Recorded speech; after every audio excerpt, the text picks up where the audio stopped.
Our story begins. Get ready for an epic showdown. To make matters worse, one stash was sold out, new supplies scarce due to tight regulations, leaving members desperate, savings exhausted by illness and treatment. The club's rent and operating costs were piling up on Ron like a ton of bricks, when suddenly his old customer swooped in like a superhero and generously offered Ron his house for free, no strings attached. This selfless support moved Ron to tears, solidifying his resolve to fight on.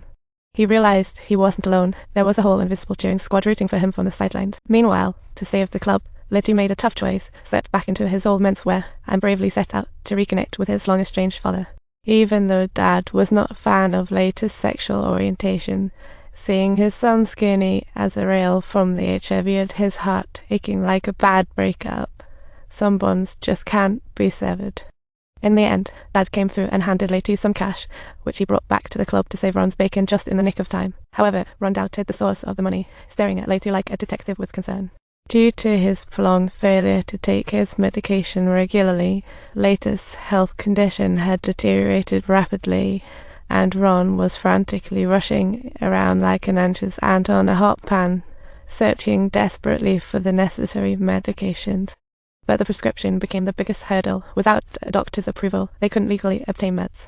Ron approached the medical staff again for a prescription, but the doc was as lost as a dolphin. Ron had a hunch he'd hear that, so as soon as he walked in, he sneakily put a hat over the doc's eyes to talk about a distraction.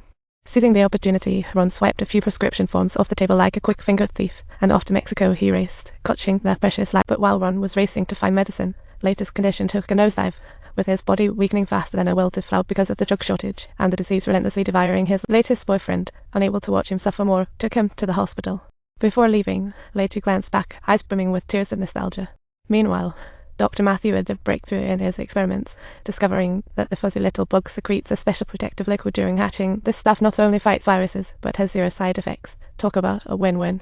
This discovery excited Matthew greatly, and he quickly handed Ron a medical journal, saying multiple studies showed ACT was harmful, yet this paper hadn't been published in the US.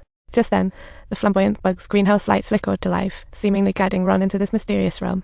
As he swung the door open, the lights blazed on, and a flurry of butterflies swarmed from all directions, descending upon him. In that moment, time stood still as the butterflies' wings fluttered gently, radiating a mysterious energy like they were sending him a lifeline from beyond the grave. When Ron rushed back to the club with hope and new meds, he could hardly wait to share the fantastic news with Letty, only to find he had vanished into thin air.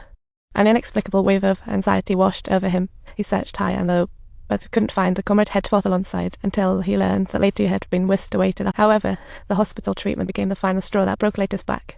When he was admitted, Seward wasted no time injecting him with ACT. This highly questioned drug didn't save him, it sped up his demise instead. Ron dashed in with the life-saving meds, but arrived just a bit too late. An explosion of grief and fury erupted within him as he lunged at Seward's collar with a furious shout. That night, Ron was shattered. Letty's departure felt like a razor-sharp knife stabbing deep into his heart. Yet, this heart-wrenching pain sparked a new awakening in Ron. His own survival became less about him and more about those still in dire need of medication. He resolved to provide medications for those who couldn't afford the exorbitant cost, ready to sell his car and take a financial hit if it meant helping others. After doing all that, a lost Ron sat alone in the club, staring into space, when suddenly his clothes confronted him, leading to a heated argument over Letty's death. Ron didn't have words, he simply handed over the ACT study to his clothes. A former staunch ACT supporter, that research report came crashing down on him like a bad dream, slicing through all his previous beliefs. With faith crumbling inside, he quietly hung the painting Ron gifted him on the wall, symbols of his inner transformation and acknowledgement of Ron in full view. The next morning, Dr. Close rushed into the hospital, and first thing instructed the nurses to minimize ACT quantities, while he photocopied the study and strategically placed it in glaring spots. He knew this could land him in serious trouble, possibly losing his job, but he couldn't remain silent any longer. Each document was a shout for the truth and a memorial for Letty and all the lost souls. Meanwhile, the ACT launch went as planned.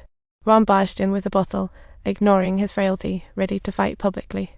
Even though his voice was hoarse, it was imbued with immense power. Each word resonated like a forceful slap, striking hard against the arrogant, smug faces before him. Meanwhile, Seward had a few things to say about his actions during a high-level hospital meeting, hoping to push Dr. Iffy to resign and thus admit his mistakes. Talk about a battle for dignity and principle. You have to burn me, said Iffy. Iffy, You all burn yourselves instead. When they met again, Ron simply embraced Iffy, his hug filled with gratitude, warmth, and an unspoken depth of feelings. Ron opened up, revealing he longed for a home, a place to truly belong, like an everyday person with love and warmth to look forward to. His voice was full of yearning, yet revealed a profound sense of resignation and despair. Deep down, he knew these dreams had become as unreachable as the stars, tarnished by the shadow of illness, societal prejudice, and the twist of fate, robbing him of the simplest, yet most precious happiness. Before long, Ron took KCT and the FDA to court, accusing them of false advertising for profit and limiting patients' rights to choose their own meds. 6 months later, the case hit the San Francisco court, where Ron represented not just his own fate, but also the voices and hopes of countless AIDS patients. However, the verdict landed like a heavy hammer, shattering all his dreams and hopes. Although the judge empathized with Ron's plight, he ultimately rejected Ron's appeal due to lack of legal grounds. The scales of justice didn't lean towards what was right, rather, they tipped towards those wielding power. On the way back, Ron was silent, his insides feeling heavy with helplessness. He couldn't save himself, couldn't save Leitu, nor the patients already facing them. His struggle seemed pointless, efforts futile, overwhelming despair engulfing him. Yet, when he pushed open the club door, everyone leaped to their feet, erupting into thunderous applause for this indomitable warrior. Amid the tidal wave of applause and countless appreciative and respectful gazes, this usual rugged cowboy sheepishly broke into a bashful smile resembling that of a shy girl.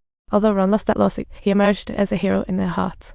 His battle, though unsuccessful in changing the ruling, ignited a fire of hope within countless souls and sparked change in the American medical institution. In the final scene, Ron sipped cold beer, stepping into the bullring, gripping reins, vowing not to yield to life's bumps. Subscribe to our channel.